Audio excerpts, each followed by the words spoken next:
अस्सलाम वालेकुम व्यूअर्स। इस वीडियो में हम देखेंगे कि सेंटेंसेस की जो डिफरेंट टाइप्स हैं उनके बारे में। ये वन पेपर एमसीक्यूज़ के लिए एफपीएससी में बारहा पूछा जाता है कि कौन सा सेंटेंस सिंपल है, कौन सा कंपाउंड है और कौन सा कम्प्लेक्स है। तो इन तीनों में जो डिफरेंस है उसको हम देखेंगे आज। चार सेंटेंसेस की तीन टाइप्स है, एक है सिंपल सेंटेंस, एक है कंपाउंड सेंटेंस और थर्ड आ जाता है कम्प्लेक्स सेंटेंस। ठीक है, तो सिंपल सेंटेंस किस तरह का होगा? वो सिंपल सेंटेंस वो होगा जिसमें एक इंडिपेंडेंट क्लाज होगी। ठीक है, मतलब सिंपल इज़ दैट। ये देखिएगा जिस तरह ये एग्जांपल लिखी हुई है, ए आई एम हैप्पी। ठीक है, तो ये इंडिपेंडेंट क्लाज है, मतलब ये किसी और पे डिपेंड नहीं कर रही। ठीक है, इसकी अपनी सेंस क्लियर है, इसलिए इसको क्या कहते हैं? Simple sentence. शी क्राइज, वो रोती है। ठीक है, इसकी सेंस भी क्लियर है। जब इनकी सेंस क्लियर होगी तो इसको हम नाम दे देंगे सिंपल सेंटेंस। सिंपल सेंटेंस कौन सा होगा? जिसमें एक इंडिपेंडेंट क्लास होगी और ये दो इसकी एग्जांपल्स लिखी हुई हैं। नेक्स्ट आ जाता है कंपाउंड सेंटेंसेस। कंपाउंड सेंटेंसेस को कौन सी हो सकती हैं? टू और more independent clauses. Compound sentences वो होते हैं जिसमें दो या दो से ज़्यादा इंडिपेंडेंट क्लॉजेज हो सकती हैं। ठीक है, लेकिन सिर्फ यही शर्त नहीं है कि दो या दो से ज़्यादा इंडिपेंडेंट क्लॉजेज हों। यहाँ पे हमने ये भी देखना है कि उन दो इंडिपेंडेंट क्लॉजेज का आपस में कोई ना कोई रिलेशन भी होना चाहिए, ताल्लुक़ भी होना चाहिए आपस में। ठीक है, अगर दोनों का आपस में कोई ताल्लुक़ नहीं है तो फिर वो कंपाउंड सेंटेंस की डेफिनेशन में नहीं आएगा। ठीक है, अब ये देखिएगा जिस तरह मैं आपको बताता हूँ, ये नीचे एग्जाम्पल लिखी हुई है, I want to go to work. ठीक है, बट आई एम टायर्ड।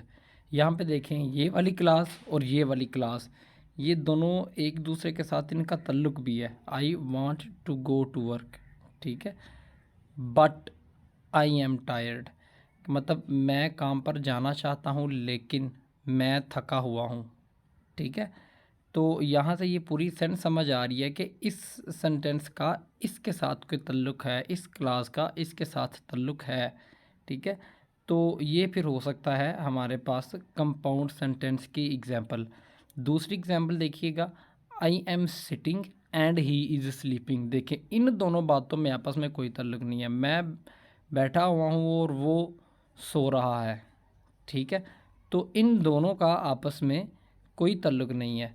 तो इस वजह से ये जो है ये दो इंडिपेंडेंट क्लासेस तो हैं लेकिन ये इन दोनों का आपस में ताल्लुक़ नहीं है, इसलिए ये कंपाउंड सेंटेंस की डेफिनेशन में नहीं आते। मैं इस बात को दोबारा एक दफ़ा रिपीट करता हूँ, कंपाउंड सेंटेंसेस वो होते हैं जिसमें दो या दो से ज़्यादा इंडिपेंडेंट क्लासेस हों। ठीक है, और उनका आपस में कोई ना कोई ताल्लुक़ भी हो। जैसे कि एग्जांपल ए है।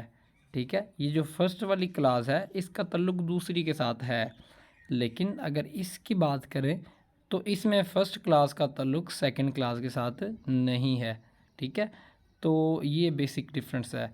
क्लास के बारे में हम एक वीडियो सेपरेट कर लेंगे। तो बेसिकली हम जो है क्लास को सिंपली आप यहाँ पे समझ लें कि एक सब्जेक्ट और एक वर्ब हो। ठीक है, तो इसको क्लास कहते हैं, लेकिन इसके लिए हम एक सेपरेट वीडियो कर लेंगे। ठीक है, नेक्स्ट आ जाता है कम्प्लेक्स सेंटेंसेस। तीसरी टाइप है ये सेंटेंसेस की।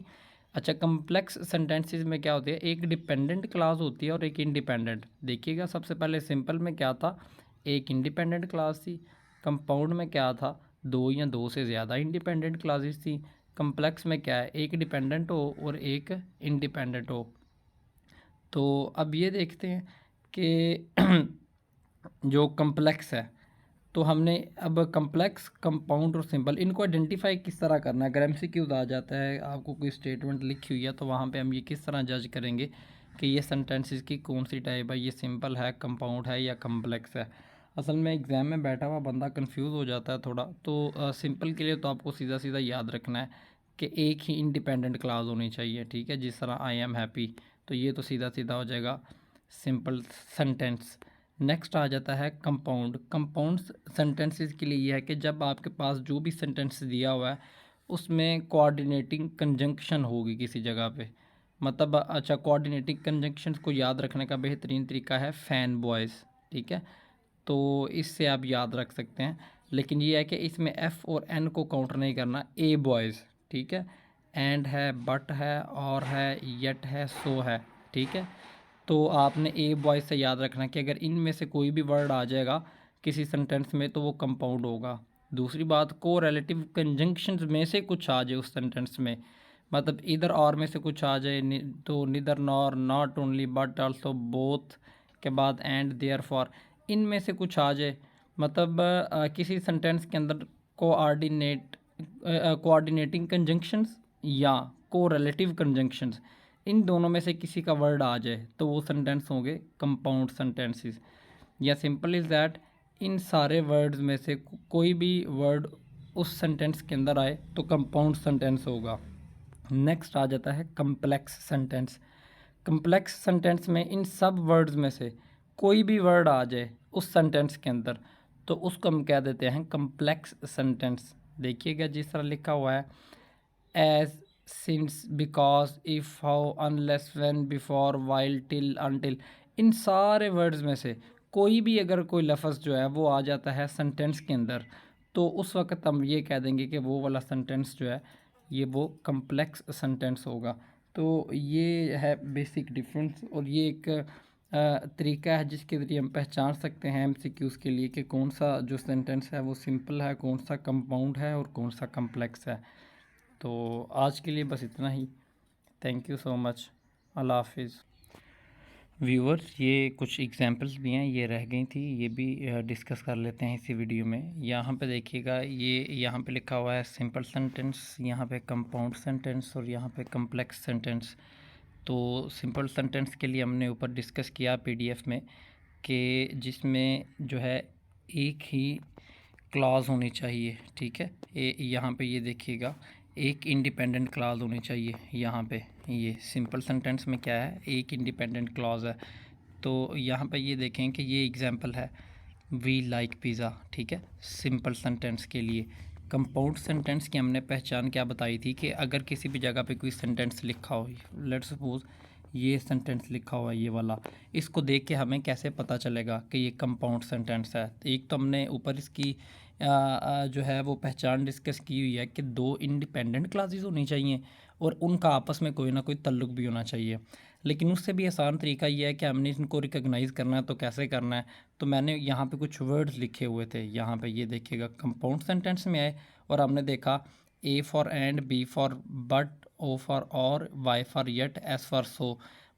इन सारे वर्ड्स में से कोई भी लफ्ज़ अगर सेंटेंस में आ जाएगा तो हम कह देंगे कि ये सेंटेंस जो है ये कंपाउंड सेंटेंस है। अब देखते हैं कि यहाँ पे क्या ऐसा कोई वर्ड है। यहाँ पे देखिए, यहाँ पे इस अगर सारे सेंटेंस को पढ़ें तो यहाँ पे हमें पता चल जाता है बट, तो बट लगा हुआ है, इसका मतलब है बट लगा है तो हम क्या कह सकते हैं कि ये वाला सेंटेंस कौन सा है, कंपाउंड सेंटेंस है। ठीक है, फिर देखें यहाँ पे एंड लगा हुआ है तो हमने एंड को भी वहाँ पे देखा था तो इसी सीरीज़ में। तो हम ये देखें जैसे कि ए लिखा हुआ है तो हम कह सकते हैं कि ये जो है ये कंपाउंड सेंटेंस है। यहाँ पे तो अभी हमें ऊपर हेडिंग दी हुई है तो हमें बताया हुआ है, लेकिन यह कि अगर हमने इसको रिकग्नाइज़ करना है, पहचानना है, तो हम जो है ना ये इस तरह के जो वर्ड्स हैं इनको देख के इनको पहचान सकते हैं। नेक्स्ट बात करते हैं कम्प्लेक्स सेंटेंस की। कम्प्लेक्स सेंटेंस के लिए हमने क्या बताया था कि एक डिपेंडेंट क्लॉज होती है और एक इंडिपेंडेंट क्लॉज होती है। लेकिन यह कि अगर किसी जगह पे कोई सेंटेंस लिखा हो और उसको देख के हमने पहचानना है कि क्या ये कम्प्लेक्स सेंटेंस है या नहीं, तो उसके लिए भी मैंने आपको कुछ वर्ड्स बताए थे। यहाँ पे ये देखिए, इन सारे वर्ड्स में से कोई भी अगर लफ्ज़ आ जाएगा किसी सेंटेंस में तो हम क्या कह देंगे, हम ये कह देंगे कि ये कम्प्लेक्स है। यहाँ पे देखिए इसमें लिखा हुआ है, ये देखें बिकॉज़, तो अगर बिकॉज़ लिखा हुआ है तो इसका मतलब है, ये देखें यहाँ पे बिकॉज़ है कम्प्लेक्स वाले में, कम्प्लेक्स वाले में बिकॉज़ है, तो इसका मतलब क्या है कि ये कौन सा सेंटेंस है, ये कम्प्लेक्स सेंटेंस है। यहाँ नीचे वाले में भी देख लें, वहाँ पे भी इसी तरह लिखा होगा, यहाँ पे भी बिकॉज़ यूज़ किया हुआ है। तो इस तरह हम जो है ये आइडेंटिफाई कर सकते हैं एमसीक्यूज़ में। जब ऊपर सेंटेंस दिया होगा तो हम उसको गौर से देखेंगे कि उसके अंदर कौन कौन से वर्ड्स यूज़ किए हुए हैं, तो उन वर्ड्स को कैटेगराइज करके हम उस हिसाब से बता सकते हैं कि कौन सा कम्प्लेक्स है, कौन सा कंपाउंड है और कौन सा सिंपल सेंटेंस है। तो थैंक यू सो मच।